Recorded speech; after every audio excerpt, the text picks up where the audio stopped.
对接百纳的树根一般是直来直去，很少有弯曲变化的状态。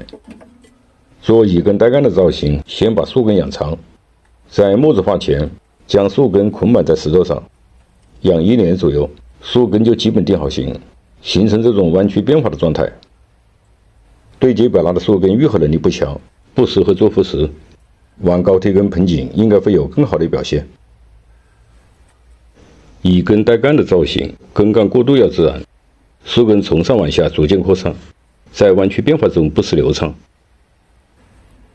这是根干的过渡点，在这个点上树根要尽量的收拢，不然树干到根的过渡变化就会形成跳跃。过渡点的树根定型好，再对整个树根进行调整。调整的目标要使树根在造型中线条清晰，树根在弯曲变换中要尽量的避免人工将起。调整中最简单的方法，用小铁线对树根固定，也可以在根之间塞入泥土对树根固定。做了一个初步的调整，对这种树根不需要进行高维，让它充分的接受阳光，使树根完全木质化后变硬。用粗铁线支撑，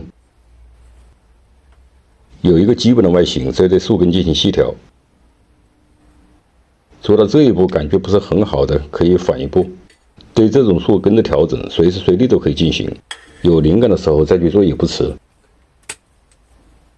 一根带杆的造型，成功的关键在树根的表现上。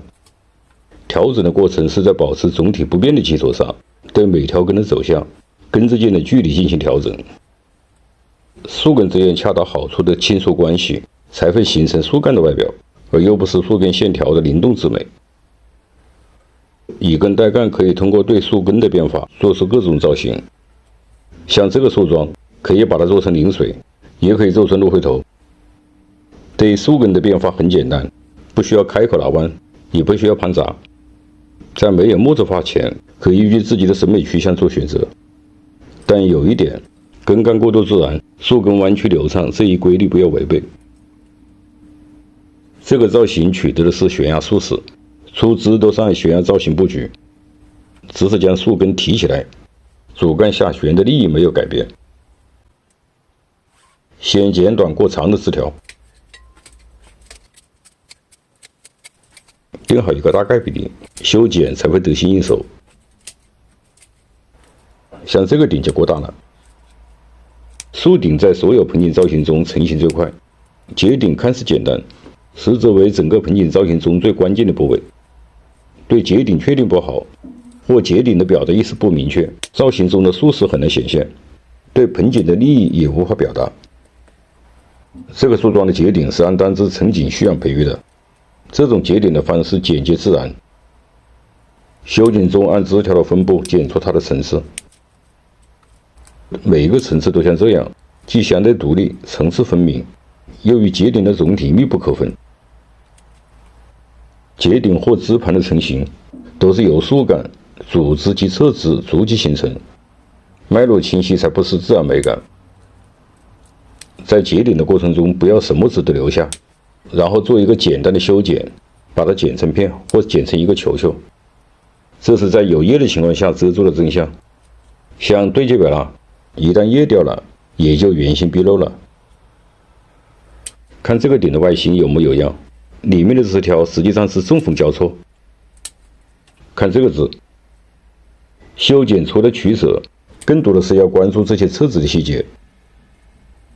像对接百纳，修剪中只留一个枝节，而且空间上还不能拥挤，在修剪中剪得不彻底，会给后续的造型留下遗憾。还是说这个顶留枝过多，生长过快，就会使结顶产生变形。修剪之后，单枝成景的状态显现出来，两个干一正一邪，组成了一个不等三角形的顶。对其他出枝的培育和修剪，都是采用同样的方法，单枝成景。对接百纳在造型培育中要掌握3个关键点：桩材的培育过程要空短枝节，从春季发芽到5月左右，枝条半木质化前，不要去追究它的生长速度，从出芽开始掐掉芽头，5月之前不要施肥，要控制浇水。对直接生长过长的枝条，要果断地把它剪掉。在这个阶段剪掉后，会很快地长出新芽。对节表拿出对称枝，在修剪的过程中要剪掉中间枝，一条枝做主枝培育，另一条枝做侧枝，这样既可以形成枝条变化的节奏，又可以避免枝条对称和节点的膨大。做好上面2点，立球后补充7次肥水，到10月中旬结束。在这个阶段，枝干的增熟速度是最快的，前提是不做修剪。